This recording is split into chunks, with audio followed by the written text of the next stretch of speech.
Welcome back to Emovura Audio Books, the channel where true crime meets storytelling and every case comes alive in sound. Thank you for spending this time with us again. If you're new here, get comfortable, and if you enjoy narrated mysteries like this one, please subscribe and ring the bell so you never miss a case file. Tonight's story is a little different from most we tell because it doesn't end in tragedy. It's the story of a plot that very nearly happened and of the one conversation between two young people who loved each other that stopped it in time. Marlstone Green sits at the heart of a farming community in Cravendale, a fictional county known for little beyond its rolling arable land and its handful of small market towns, each proud, in its own quiet way, of some local tradition that draws visitors once a year and leaves the rest of the calendar to the ordinary rhythms of rural life. The harvest fair was, without question, Marlstone Green's proudest tradition, a day that closed the high street to traffic, filled the recreation ground with stalls run by local farms and charities, and ended, every year without exception for as long as living memory extended, with fireworks set off from the recreation ground's northern edge,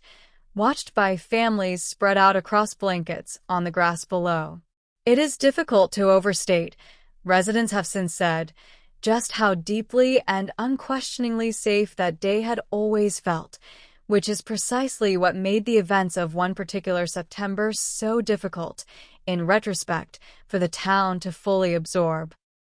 Sometimes the difference between a tragedy and a story with a far less devastating ending comes down to a single moment of courage from someone who never wanted to be a hero, who simply couldn't stay silent about what they'd learned. This is the story of Isla Whitfield and of the harvest fair that almost became a headline for all the wrong reasons.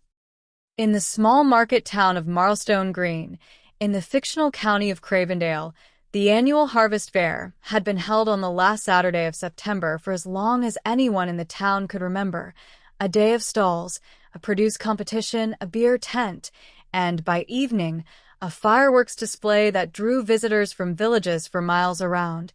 Easily the largest single gathering the town saw all year, with attendance regularly exceeding 4,000 people packed into the market square and the recreation ground beyond it. Isla worked as a trainee veterinary nurse at a small practice on the edge of town, a job she had wanted since childhood, and had finally begun 18 months earlier after completing her college qualifications. Colleagues have since described her as conscientious to a fault, the kind of trainee who double-checked her own work not out of anxiety, but out of a genuine, careful desire to get things right, a trait that would prove, in the weeks that followed her conversation with Callum, to matter rather more than anyone could have anticipated. 19-year-old Isla Whitfield had grown up attending the fair every year of her life and had been in a relationship for just over a year with Callum Reeve, a 21-year-old former warehouse worker who had grown up one street over from her in the same town. The two had met through mutual friends and had,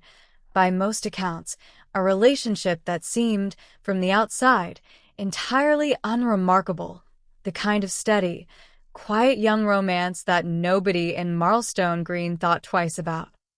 What Isla did not know for most of the year she and Callum had been together was that Callum had spent much of the previous 18 months growing increasingly isolated, having lost his warehouse job in a round of redundancies and struggled, in the months that followed, to find steady work. Friends who had known him since school described a slow but noticeable withdrawal, fewer nights out, fewer replies to messages, a growing tendency to spend most of his time alone in his bedroom at his parents' house, ostensibly job hunting online. Callum had, before his redundancy, been considered a steady and unremarkable employee at the warehouse where he'd worked for nearly 3 years, well liked enough by colleagues without being especially close to any of them. His manager at the time later described him as someone who did his job, kept his head down, and never gave anyone a reason to think twice about him, a description that, in hindsight, investigators would come to see as part of the very ordinariness that had allowed his radicalization to proceed almost entirely unnoticed. Callum's mother, Denise Reeve, has since said that she noticed the change in her son but attributed it entirely to the ordinary difficulty of long-term unemployment, encouraging him gently, over many months, to see a doctor about what she assumed was depression, and feeling relieved rather than alarmed when he began spending long hours in his bedroom, which she took as a sign he was at least applying for jobs rather than going out and spending money the family didn't have. "You look for the explanation you can live with," she has said. "None of us were looking for the one that was actually true." In reality, Callum had, during this period, drifted into a corner of the internet that his family and friends knew nothing about, a loosely organized online community spread across several messaging platforms and forums that trafficked in grievance, conspiracy, and an increasingly explicit glorification of violence against those its members blamed, in vague and shifting terms, for the economic and social frustrations of people like Callum. Investigators who later reviewed his online activity described a gradual but unmistakable escalation over roughly a year, from general disillusionment and anger to consuming increasingly extreme content, to eventually participating in private discussions in which members discussed, in explicit detail, methods of carrying out attacks on public gatherings.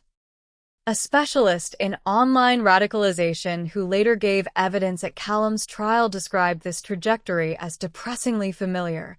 an isolated young person, struggling with a genuine and unaddressed personal grievance, finding in these online spaces something that ordinary life had stopped providing, a sense of belonging, an audience that took his anger seriously, and eventually, a framework that recast his personal disappointments as part of a much larger, deliberately manufactured narrative of grievance and enemy-making. The specialist noted that Callum had shown no prior interest in extremist ideology of any kind before his redundancy, and that the entire process, from ordinary disillusionment to active attack planning, had unfolded in under 18 months, a timeline she described as faster than we'd like to admit is possible, and a reminder that these pathways don't require years to complete their work. She also testified about the specific mechanics of the online spaces Callum had frequented, forums and messaging groups designed, deliberately, to reward escalating rhetoric with social approval so that members competed, in effect, to express increasingly extreme views in exchange for status within the group. Callum, she said, had risen within one such group's informal hierarchy over several months, moving from an anonymous lurker to a trusted, named contributor whose escalating plans were met by other members, not with alarm but with encouragement, a dynamic she described as one of the most dangerous and least understood features of these online spaces, in which the ordinary human desire for belonging is quietly redirected toward increasingly catastrophic ends. Isla has said, looking back, that the weeks before that conversation had contained small, ambiguous signals she had noticed without understanding. Callum growing more intense in his views during casual conversations,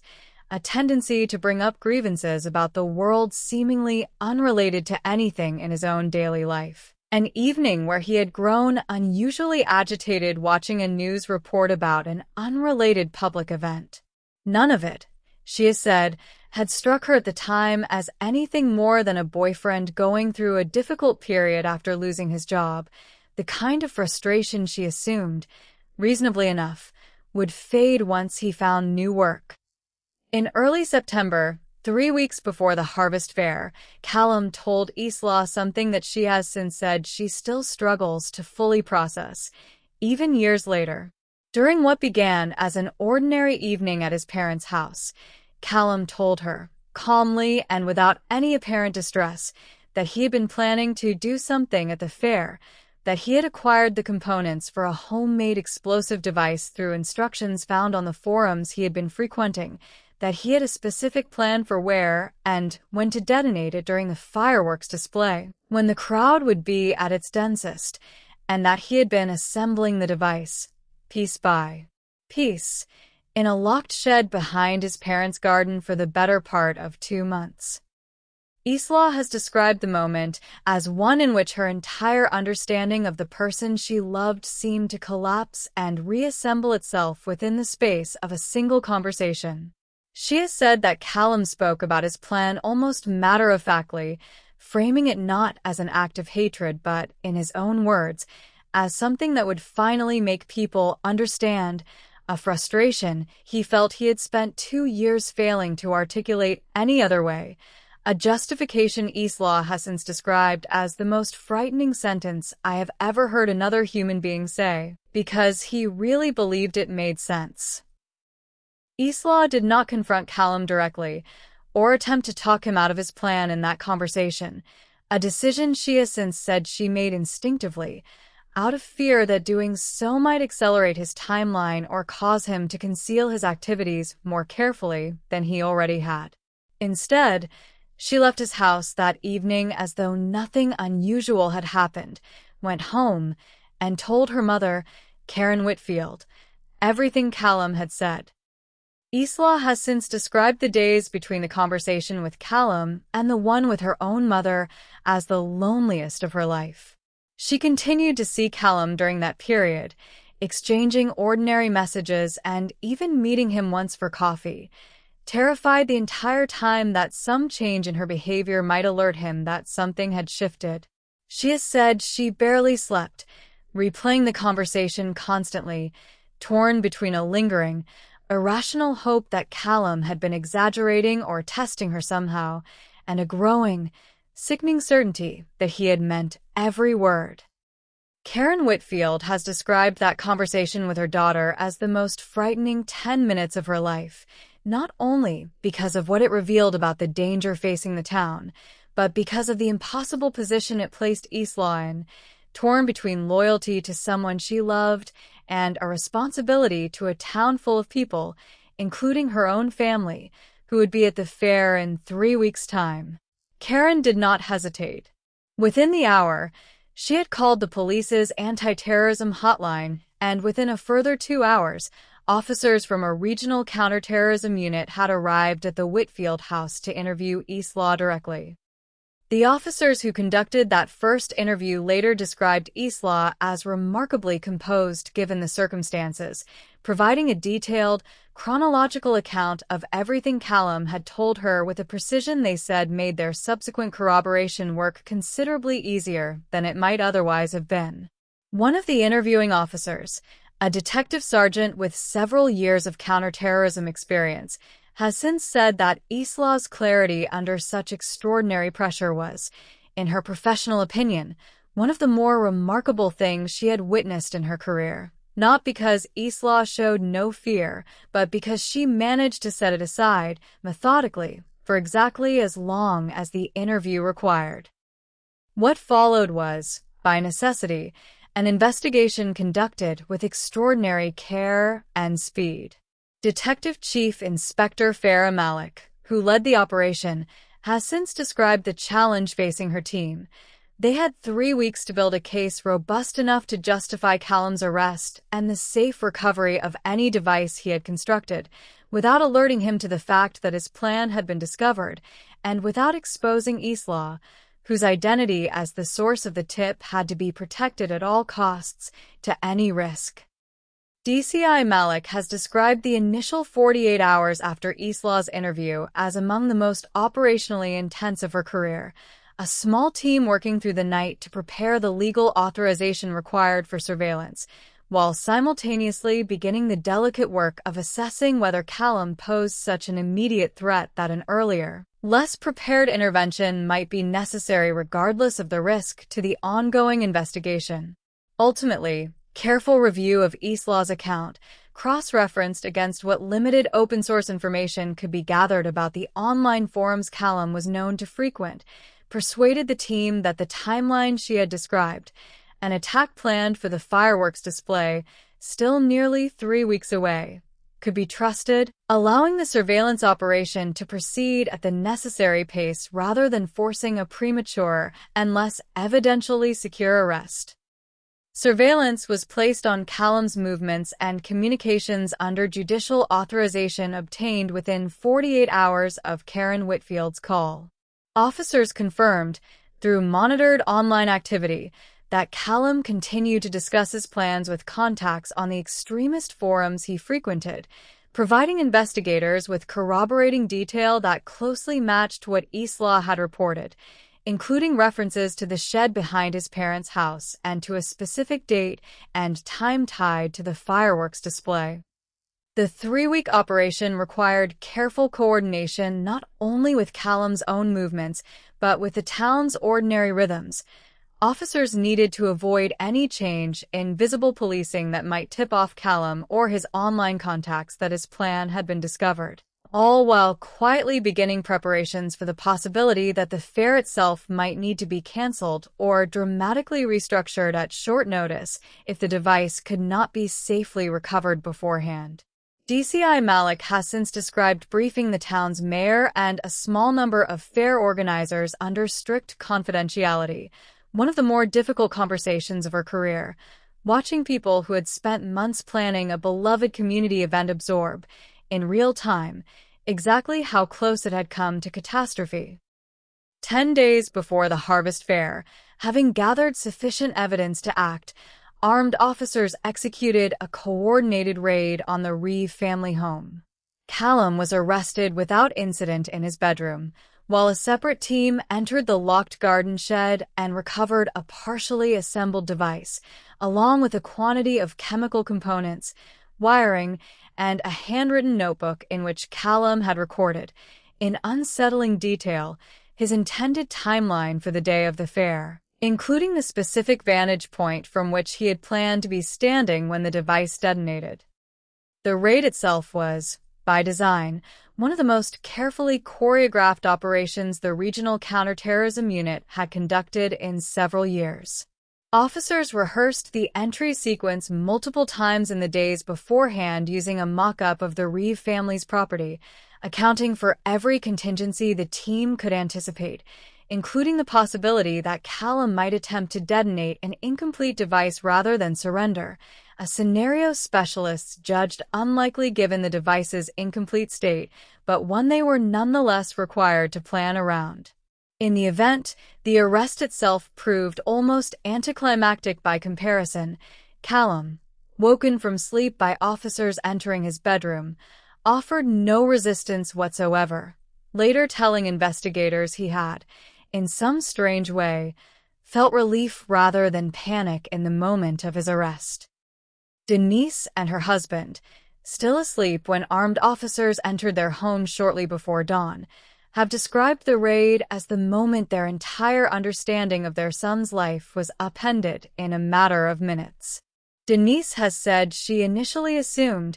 in her confusion, that the officers must have the wrong house, and that it was only when she saw the contents of the shed being carried out in evidence bags, a shed she had assumed, for months, simply held her son's old bicycle and some garden tools, that the reality of what had been happening a few meters from her kitchen window began to take shape. Forensic examiners later confirmed that the device, though incomplete at the time of the raid, was viable in design and would, if completed and successfully detonated during the fireworks display as planned, have been capable of causing mass casualties in a crowd of the size the harvest fair typically attracted.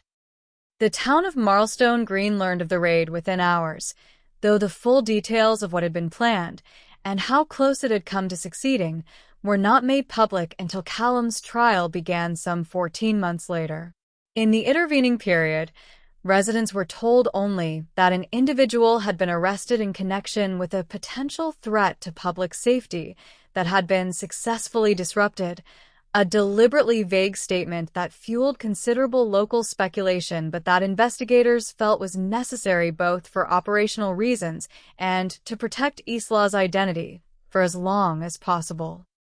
Callum Reeve was charged with preparing an act of terrorism and possession of explosive substances with intent to endanger life. He pleaded not guilty initially, with his defense arguing that he had never definitively committed to carrying out the attack and that much of what he had told Isla represented dark, intrusive thoughts he had never truly intended to act upon rather than a genuine operational plan.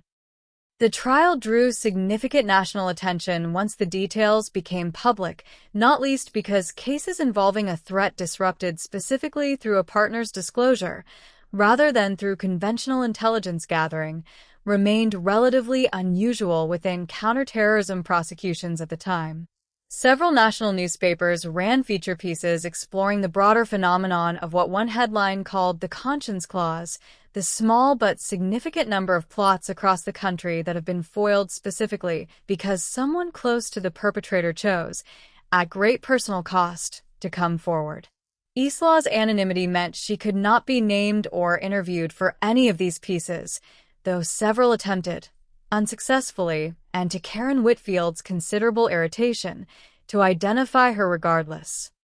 The prosecution presented the recovered device, the handwritten notebook, and extensive records of Callum's online communications, including messages sent to forum contacts as recently as 4 days before his arrest in which he discussed final preparations in specific, practical terms that the prosecution argued left no reasonable doubt as to his intent. Isla gave evidence from behind a screen, describing the September conversation in which Callum had told her everything, her testimony corroborated closely by the surveillance evidence gathered in the weeks that followed. The trial also heard from Detective Chief Inspector Malik, who described the extraordinary operational pressure of the 3-week window between Karen Whitfield's call and the raid, during which her team worked around the clock to corroborate Isla's account without any margin for error. She testified that in cases of this kind, uncorroborated testimony alone, however credible, was rarely sufficient grounds for the kind of intervention required, and that the surveillance evidence gathered in the intervening weeks, Callum's own words, captured in his communications with forum contacts, describing the same plan Isla had reported almost detail for detail, had been essential to securing both the safe recovery of the device and, later, the conviction itself.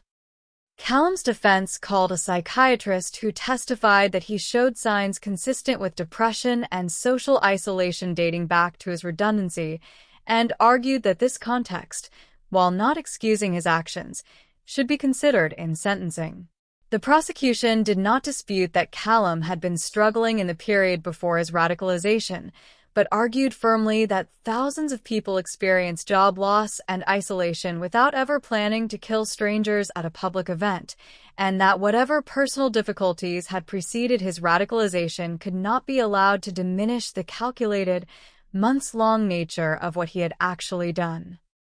Sentencing submissions also touched on the question of whether Isla should be required, at any point, to have her identity revealed in open court given the significant public interest in the case.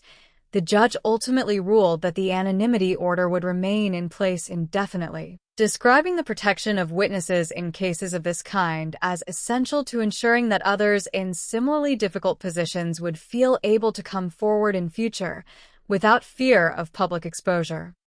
The jury took just under 5 hours to find Callum Reeve guilty on both counts. He was sentenced to life imprisonment with a minimum term of 17 years. Sentencing him,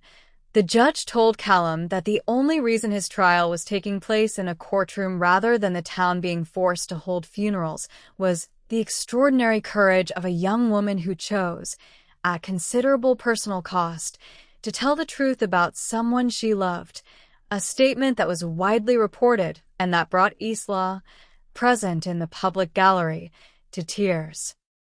Isla Whitfield's identity as the source of the original tip was protected throughout the investigation and trial by a court order and remained unknown to the wider public for nearly 2 years after the conviction, until Isla herself chose to speak publicly, in a carefully controlled interview, about her experience, a decision she has said she made in the hope of encouraging others in similar situations to come forward, even when doing so means turning against someone they love. The harvest fair has continued every year since, including, defiantly, the very year of Callum's arrest, when town organizers debated canceling the event before ultimately deciding, with input from police, that proceeding as planned, under significantly increased security, was the right way to answer what had almost happened. Attendance that year was, if anything, higher than usual, a fact the town's mayor has described as Marlstone Green's way of saying we would not be defined by something that, thankfully, never actually happened to us.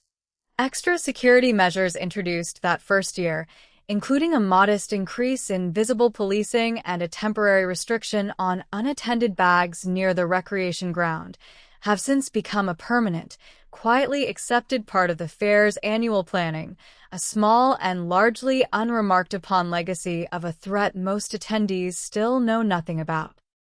Isla and Callum's relationship ended, obviously and immediately, the moment she reported him to police, though she has said the two have had no contact whatsoever since his arrest, and that she has deliberately avoided learning anything further about his life in prison, describing her decision to report him as one she has never once regretted, even as she has acknowledged that grieving the loss of the relationship, and of the person she had once believed Callum to be, took considerably longer than she expected, precisely because that grief had nowhere straightforward to go. When Isla finally did choose to speak publicly, 2 years after the conviction, she did so through a single, carefully arranged interview with a national broadcaster, conducted with her face obscured and her voice altered, at her own insistence, even though the court order protecting her identity would have permitted a fuller reveal had she wanted one. She has said she chose that level of continued privacy not out of ongoing fear, but because she did not want the rest of her life to be defined publicly by a single, terrible conversation with a boyfriend she no longer recognized. She wanted, in her words, to be able to just be Isla again most days and only occasionally be the girl from that story. In the 2 years before she spoke publicly, Isla has said she struggled considerably with a kind of grief that had no clear name and no obvious source of comfort. She could not mourn Callum the way one mourns a death, because he was still alive and she still, in some complicated and unwelcome way, remembered loving him. Nor could she simply feel triumphant about having stopped an atrocity, because doing so had cost her the relationship, and in some sense the version of her own life she had expected to have. A counselor who worked with her in the months following the trial has said that Isla's experience reflects a form of grief increasingly recognized in cases of this kind, one rooted not in loss through death, but in the abrupt and total collapse of trust in someone still living, someone the survivor may still, against their own wishes, carry complicated feelings for. Karen Whitfield has since spoken, alongside counter-extremism organizations, about the importance of taking a loved one's confession of violent intent seriously and acting on it immediately, however painful and disorienting the impulse to protect that person might initially feel. She has said that the 10 minutes between Isla's confession and her own phone call to police remain, to this day, the only 10 minutes of my life I am completely certain I got right. Karen Whitfield's own life changed in quieter ways as well. She has said that the experience left her permanently more attuned to the small,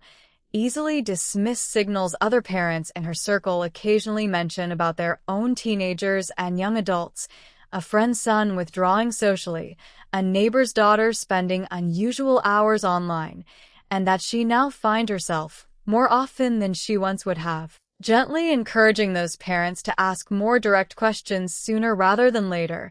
even at the risk of seeming intrusive. "I used to think it was rude to pry," she has said. "I don't think that anymore."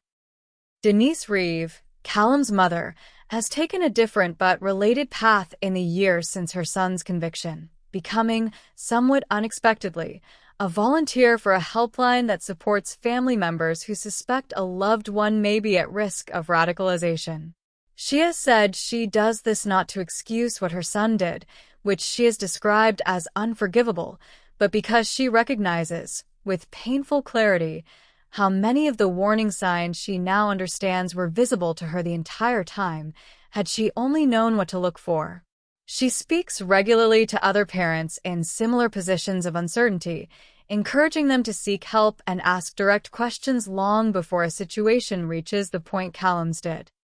Denise has said the hardest question she is ever asked in these sessions is the simplest one: whether she blames herself. Her answer, she has said, has evolved over the years from an early, overwhelming yes to something closer now to a more complicated acceptance that hindsight manufactures a clarity that simply did not exist at the time, and that loving someone, even a son who goes on to do something unforgivable, does not automatically grant a parent the ability to see inside a mind that has begun, quietly and deliberately, to hide itself from view. Isla herself returned, eventually, to her work as a veterinary nurse, completing her qualification on schedule despite the disruption of the trial and the months of anonymity proceedings that preceded it. Her employer at the time has said that Isla never once asked for special allowances during that period beyond the time required to give evidence, choosing instead to continue working her normal shifts throughout, a choice Isla has since explained simply as needing something in my life that still felt completely normal because almost nothing else did. Detective Chief Inspector Malik, reflecting on the case at a security conference 2 years after the trial, said that the Harvest Fair plot had become something of a case study within counterterrorism training precisely because of how ordinary its origins were. No international networks, no long-standing ideological commitment, just a lonely, struggling young man, a dark corner of the internet, and, fortunately, one person who loved him enough to risk everything by telling the truth. We talk a great deal in this line of work about disruption and intelligence and surveillance, she said, but this case was solved at its root by a 19-year-old girl's conscience. We would do well to remember that. Isla and Karen have both said, separately, that the hardest part of the year since has not been fear of Callum himself, who remains in prison with over a decade left on a sentence, but the ordinary difficulty of explaining to new people who enter their lives why certain topics remain difficult, why Isla still occasionally checks a room's exits out of habit at large gatherings, why Karen still, years later, keeps her phone within reach at all times, charged, in case another impossible call ever needs to be made. Neither has sought therapy specifically framed around trauma from the case, though both have said, independently, that they likely should have, and that they would encourage anyone in a similar position to do so far sooner than either of them did. The Harvest Fair Committee, some years after Callum's conviction, quietly established a small annual grant, funded through the fair's own proceeds, supporting a local mental health and employment support charity aimed at young adults facing long-term unemployment, a gesture the committee has described not as a direct response to Callum's case, which they have generally avoided naming publicly, but as a reflection of a broader, ongoing conversation in the town about the kinds of isolation that can, left unaddressed, quietly reshape a person's life in ways their own community fails to notice until it is very nearly too late. That's the story of the Harvest Fair plot, here on Emovura Audio Books. If tonight's episode kept you company, please like, subscribe, and share it with someone who loves a good mystery. Thank you for spending this time with us. This is Emovura Audio Books, signing off. Stay curious, stay safe, and we'll see you in the next story.